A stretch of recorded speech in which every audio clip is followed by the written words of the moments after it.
رونا پیٹنا ماتم کرنا یہ سیدنا حسین اور اہل بیت کی سیرت نہیں ہے۔ اس بات میں دو رائے نہیں ہو سکتی کہ سیدنا حسین رضی اللہ تعالی عنہ کو جو کربلا میں شہید کیا گیا یہ کائنات کا بدترین ظلم تھا۔ جس نے آپ کی گردن مبارک پہ تلوار رکھی اس کی بدبختی میں دو رائے نہیں ہو سکتی۔ بہت ہی کوئی شقی اور بدبخت جو نواسہ رسول صلی اللہ علیہ وسلم کے قتل کی طرف بڑھا، بہت ہی کوئی بدبخت اور بدنصیب جو کوفہ کے گورنر ابن زیاد کے کہنے پر نواسہ رسول سے لڑنے کے لیے نکلا، جو اس ظلم کو ظلم نہیں مانتا، جہنم میں اپنے آپ کو جہنم میں جانے کے لیے تیار کر رہا ہے۔ پھر کربلا میں ایک بڑا ظلم یہ ہوا کہ صرف سیدنا حسین ابن علی کو شہید نہیں کیا گیا، آپ کے ساتھ جتنے مرد تھے سب کو شہید کر دیا گیا۔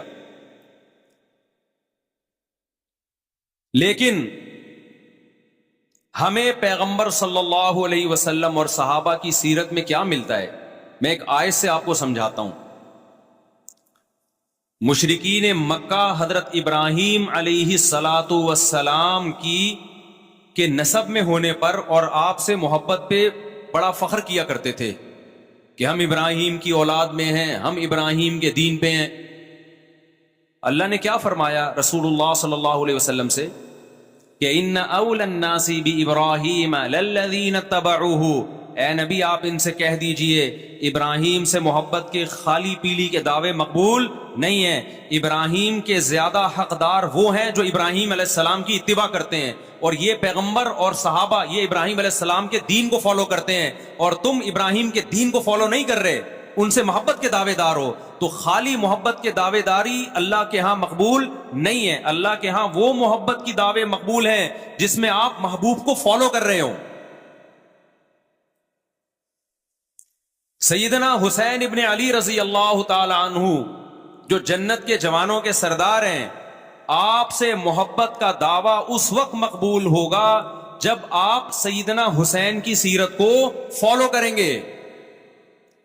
رونا پیٹنا ماتم کرنا یہ سیدنا حسین اور اہل بیت کی سیرت نہیں ہے۔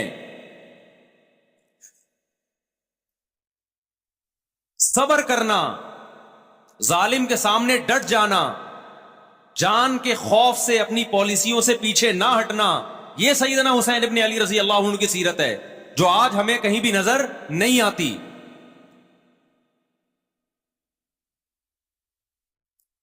تو ہم نے بھائی دیکھنا ہے صحابہ کا طرز عمل کیا تھا۔ آپ بتاؤ صحابہ کو سیدنا حسین سے محبت تھی یا نہیں تھی؟ کیا غم کا پہاڑ ٹوٹا ہوگا جب اطلاع ملی ہوگی کہ سیدنا حسین ابن علی اور آپ کے اصحاب اور اہل بیت کو سب کو کربلا میں شہید کر دیا گیا ہے، کیا قیامت گزری ہوگی۔ کوفہ سے ایک شخص آیا نا عبداللہ بن عمر سے پوچھنے لگا جو مارنے پر دم کا مسئلہ، انہوں نے فرمایا تم نے پیغمبر کے نواسے کو قتل کر دیا اور مسئلہ یہ پوچھ رہے ہو کہ جو مارنے پر دم آئے گا کہ نہیں آئے گا۔ ایک طرف تم نے پیغمبر کے نواسے کو قتل کر دیا کربلا میں، اور اب ہم سے آ کے مسئلہ پوچھتے ہو جو مارنا جائز ہے یا نہیں ہے۔ صحابہ کے ہاں یہ غم کم غم نہیں تھا۔ دیکھو حضرت معاویہ رضی اللہ تعالی عنہ کے ہاتھ پہ بھی حضرت حسین نے بیعت نہیں کی، لیکن بغاوت بھی نہیں کی۔ کیوں؟ بغاوت سے فتنے کا اندیشہ تھا۔ حضرت حسن جو حضرت حسین کے بڑے بھائی تھے، انہوں نے سیدنا معاویہ رضی اللہ تعالی عنہ کے ہاتھ پہ بیعت کی، اور اس اختلاف کو ہمیشہ کے لیے اپنی کوشش، ختم ہوا نہیں ہوا ایک الگ بحث ہے، لیکن حضرت حسن کا مقصد کیا تھا کہ مسلمانوں کی دو جماعتوں کو میں آپس میں لڑتا ہوا نہیں دیکھ سکتا۔ لوگوں نے کہا آپ خلافت کے حقدار ہیں، آپ نے فرمایا میں دستبردار ہوتا ہوں سیدنا معاویہ کے حق میں۔ حضرت حسن بیعت ہو گئے حضرت معاویہ سے، اور یہ اختلاف کو کیا کر دیا؟ ختم۔ حضرت حسین بیعت نہیں ہوئے، لیکن حضرت حسین نے بغاوت بھی نہیں کی۔ ہر ایک کی اپنی رائے تھی، حضرت حسن کی اپنی رائے تھی، ان کا خیال تھا کہ بیعت ہونا مسلمانوں کے لیے زیادہ مفید ہے، ایک پاورفل حکومت ہوگی، ایک طاقتور ریاست ہوگی، ورنہ لڑتے رہیں گے آپس میں۔ حضرت حسین کا موقف یہ تھا کہ میں بغاوت تو نہیں کروں گا لیکن بیعت بھی نہیں ہوں گا، کیونکہ اگر بیعت ہو گیا تو اس سے جو خلفائے راشدین کے دور میں جو خلیفہ کی سلیکشن کا طریقہ تھا وہ طریقہ ختم ہو جائے گا۔ تو میں اگر اس طریقے کو نہیں لا سکتا تو اس کے خلاف کو پروموٹ بھی نہ کروں میں. یہ بھی ایک رائے تھی. میں سمجھا پا رہا ہوں اپنی بات؟ بھائی رائے کا اختلاف ہوتا ہے نا. نبی صلی اللہ علیہ وسلم نے فرمایا اذا اجتہد المجتہد فإن اصاب فلہ اجران وإن اخطأ فلہ اجر واحد. جب کوئی مجتہد اللہ کی رضا کو سامنے رکھ کے اجتہاد کرتا ہے, صحیح اور غلط کا فیصلہ کرنے بیٹھتا ہے, رائے یعنی اس کا مقصد اللہ کی رضا ہو, تو اگر وہ درست نتیجے پہ پہنچے تو 2 ثواب, غلط نتیجے پہ پہنچے تو بھی 1 نیکی اس کو ملتی ہے, اس لیے کہ اس کے بس میں جو خیر خواہی کا کے لیے جو تھا وہ اس نے کر دیا. رائے کا اختلاف ہوتا ہے. تو حضرت حسن رضی اللہ تعالیٰ عنہ بیعت ہوئے حضرت معاویہ کے ہاتھ پہ. سیدنا حسین نہ بیعت ہوئے اور نہ آپ نے بغاوت کی, خاموشی اختیار کی. حضرت معاویہ رضی اللہ تعالی عنہ نے سیدنا حسین کو تلوار کی زور سے بیعت پر مجبور نہیں کیا, بلکہ نواسہ رسول کا خیال کیا اور وصیت بھی کی لوگوں کو. لیکن جب حضرت معاویہ کے بعد یزید جانشین ہوا, اس کی سب سے بڑی غلطی یہ تھی کہ اس نے نواسہ رسول صلی اللہ علیہ وسلم اور آپ کے ساتھ جو چند اہل بیت اور چند صحابہ تھے, اس وقت بھی حضرت حسین نیوٹرل تھے. نہ حضرت حسین نے بغاوت کا ارادہ کیا اور نہ بیعت کرنے کا ارادہ کیا. تو یزید ابن معاویہ کو چاہیے تھا کہ سیدنا حسین رضی اللہ عنہ کو اپنے حال پہ چھوڑ دیتا, اپنے والد کی طرح. حضرت حسین رضی اللہ تعالیٰ عنہ کو جب کوفہ سے خطوط آئے, یہ میں وضاحت اس لیے کر رہا ہوں کہ حضرت حسین بغاوت کے لیے نہیں نکلے تھے, اس مسلمان حاکم کے خلاف بغاوت کے لیے نہیں نکلے تھے, کیونکہ رسول اللہ صلی اللہ علیہ وسلم کی بہت ساری صحیح حدیث ہے اس بارے میں کہ جو باغی ہے, جو ریاست کے خلاف بغاوت کرتا ہے, اس کو نبی صلی اللہ علیہ وسلم نے اس عمل کو پسند نہیں کیا. تو حضرت حسین رضی اللہ تعالیٰ عنہ کو کوفہ سے خطوط آئے کہ یہاں سارے کے سارے لوگ آپ کے ہاتھ پہ بیعت کرنے کے لیے تیار ہیں. ظاہر جب کسی علاقے کے لوگ دارالخلافہ ہو اور سب بیعت ہونے کے لیے تیار ہوں تو پھر آپ کا جانا یہ بغاوت کا عمل نہیں کہلاتا. حضرت حسین رضی اللہ تعالیٰ عنہ اہل بیت کے ساتھ نکلے. کربلا میں جب پہنچے, مشہور واقعہ آپ 20 دفعہ سن چکے ہیں, وہاں جا کے آپ کو اطلاع ہوئی کہ وہ خبر غلط تھی اور عبید اللہ بن زیاد نے ایک پورا لشکر بھیجا سیدنا حسین رضی اللہ تعالیٰ عنہ کو مجبور کرنے کے لیے کہ میرے ہاتھ پہ آپ زبردستی بیعت ہو جائیں. حضرت حسین رضی اللہ تعالیٰ عنہ نے مطالبے رکھے کہ یا تو مجھے واپس جانے دیا جائے, اور اگر بیعت کرنا ہی ہے تو میں دمشق میں امیر کے ہاتھ پہ جا کے بیعت کروں گا. بہت معقول مطالبے تھے یہ. میرا مقصد ابھی کربلا کا واقعہ بیان کرنا نہیں ہے, اس پہ بہت کچھ کہا جا چکا ہے, خود میرا بھی بیان اس پہ تفصیل سے ہو چکا ہے. اس کے بعد بھی سیدنا حسین رضی اللہ تعالیٰ عنہ کو مجبور کرنا کہ عبید اللہ بن زیاد جو بدبخت انسان, جو قاتل تھا اہل بیت کا, اسی کے ہاتھ پہ لازمی بیعت ہو, جبکہ وہ امیر بھی نہیں ہے, وہ گورنر ہے ایک علاقے کا. تو نواسہ رسول کا خیال نہ کرنا یہ بدترین ظلم تھا جو اس وقت حکومت سے ہوا ہے. حضرت حسین رضی اللہ تعالیٰ عنہ, دیکھو نبی صلی اللہ, آج ہم دیکھتے ہیں کہ جو بڑا آدمی ہوتا ہے نا, اس کی قربانیاں ہوتی ہیں, اس کی بڑی بڑی قربانیاں ہوتی ہیں. چھوٹے اپنے بڑوں کی قربانیوں کو کیش کراتے ہیں. آپ نے دیکھا ہوگا فلاں نے بڑی قربانیاں دی اور بچے موج کر رہے ہیں, دیکھا نا آپ نے. لیکن اللہ تعالیٰ نے رسول اللہ صلی اللہ علیہ وسلم کے نسب کو اس سے محفوظ کیا. ہمارے نبی کے 2 بیٹے حسن حسین, آپ کی نسل حضرت فاطمہ سے چلی ہے, دونوں شہید ہوئے ہیں. اس میں بہت بڑی حکمت تھی کہ پیغمبر صلی اللہ علیہ وسلم نے سب سے پہلے تربیت اپنے گھر والوں کی ہے. آج لوگ باہر فنٹر بنے ہوئے ہوتے ہیں, تبلیغیں کر رہے ہوتے ہیں, اپنے گھر کی ان کو پرواہ نہیں ہوتی. نبی صلی اللہ علیہ وسلم نے سب سے پہلے جو تربیت کی ہے, کس کی ہے؟ حضرت حسن اور حسین کی ہے.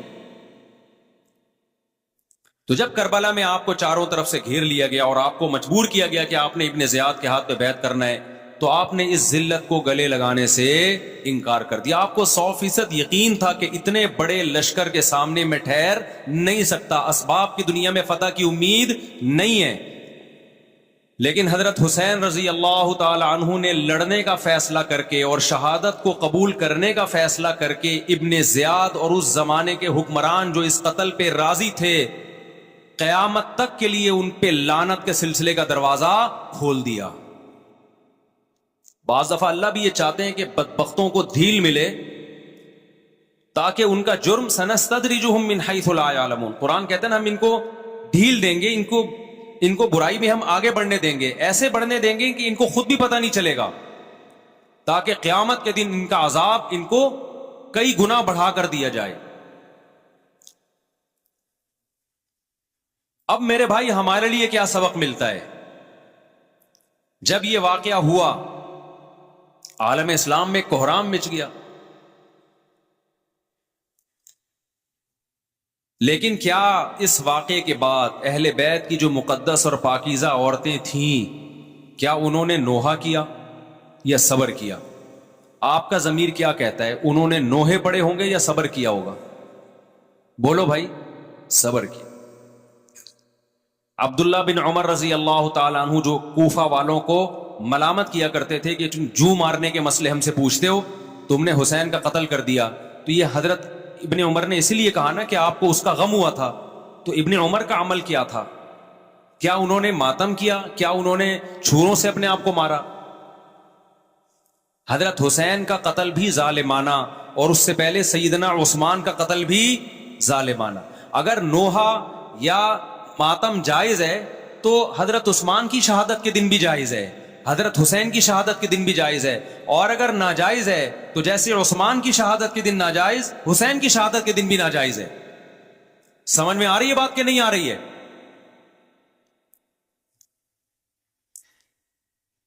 قرآن کیا کہتا ہے ایسے مواقع کے بارے میں؟ تلک امۃ قد خلت لہا ما کسبت ولکم ما کسبتم۔ قرآن جب بھی پرانی امتوں کے واقعات بتاتا ہے، قرآن کہتا ہے یہ ایک قوم تھی جو گزر گئی، انہوں نے جو کیا اس کا بدلہ ان کو ملے گا، تم جو کرو گے اس کا بدلہ تمہیں ملے گا۔ تو ہمیں اللہ نے اس واقعے میں بھی بتا دیا کہ سیدنا حسین کا واقعہ، کربلا کا واقعہ جب سنا کرو تو یہ سوچا کرو یہ قوم تھی جو گزر گئی، جس نے اچھا کیا، حسین ابن علی نے اچھا کیا، ان کو اس اچھائی کا بدلہ ملے گا۔ اور جو حضرت حسین کے قتل کے حضرت سیدنا حسین کے مبارک خون سے جن کے ہاتھ آلودہ ہوئے، کیونکہ قتل کیا نا انہوں نے، تو لہا ما کسبت، ان کو اس ظلم کا بدلہ بھی ملے گا۔ تو ہمارا کام کیا ہے؟ ہم نے فالو کرنا ہے حسین کے راستے کو، نہ کہ حسین کے نام پہ ہم نے ماتم کرنے ہیں۔ حسین کا راستہ کیا ہے جس کو ہم نے فالو کرنا ہے؟ اب میں چند چیزیں آپ کو بتاتا ہوں۔ سب سے پہلا سبق جو ہمیں کربلا میں ملتا ہے کہ عزت اور دین، ایک طرف دنیا ہے، دیکھو اگر حضرت حسین رضی اللہ تعالیٰ عنہ ابن زیاد کے ہاتھ پہ جا کے بیعت ہو جاتے، آپ کیا سمجھتے ہو بے تحاشا مال و دولت حضرت حسین پہ خرچ نہیں کرتا کیا وہ؟ جب ایک بڑا آدمی کسی کے ہاتھ پہ بیعت ہوتا ہے تو اس کو بھی تو فائدہ ہوتا ہے نا اس سے۔ اور کیا حضرت حسین کو یقین نہیں تھا کہ کربلا میں شہید ہو جاؤں گا؟ فتح اور نصرت کی اسباب کی دنیا میں کوئی امید نہیں تھی، مگر آپ نے اہل بیت کو کربلا میں رسوا کرنے پر عزت کی موت کو ترجیح دی ہے۔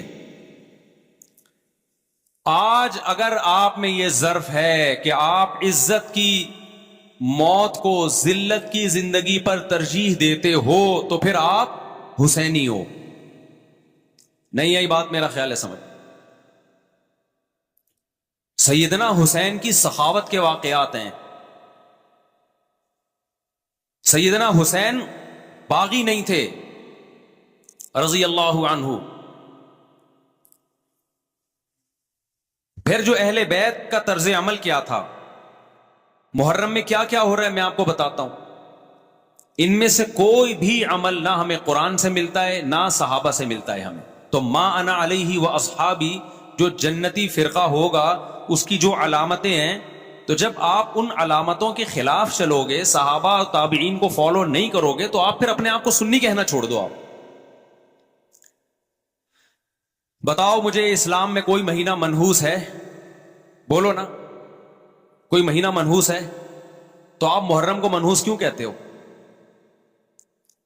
لوگ مجھے کہتے ہیں مفتی صاحب فرقہ واریت پھیلا رہے ہیں. دیکھو فرقہ واریت جب پھیلا رہا ہوں جب میں کسی فرقے کے خلاف آپ کو کر رہا ہوں. میرے بیان شیعہ لوگ بھی سنتے ہیں, ملتے بھی ہیں. بہت دفعہ ایئرپورٹ پہ ملاقات ہوئی, بڑی عزت سے ملے, میں شیعہ ہوں لیکن آپ سے محبت کرتا ہوں. یہاں مسجد میں بھی آتے ہیں, میں نے کبھی کسی پہ طنز نہیں کیا. اس لیے میں بار بار کہتا ہوں جو شیعہ کا مذہب ہے اس کو کرنے دو. وہ سبیلے لگاتے ہیں, آپ ان کو مت چھیڑو, جا کے تنگ نہ کرو ان کو. وہ ماتم کرتے ہیں, آپ ان کو مت چھیڑو. وہ نوحے کرتے ہیں, وہ نوحے پڑھتے ہیں, آپ ان کو مت چھیڑو. لیکن آپ اپنی پوزیشن واضح کرو کہ آپ شیعہ ہو یا آپ سنی ہو. آپ تو ایک طرف ہو جاؤ نا.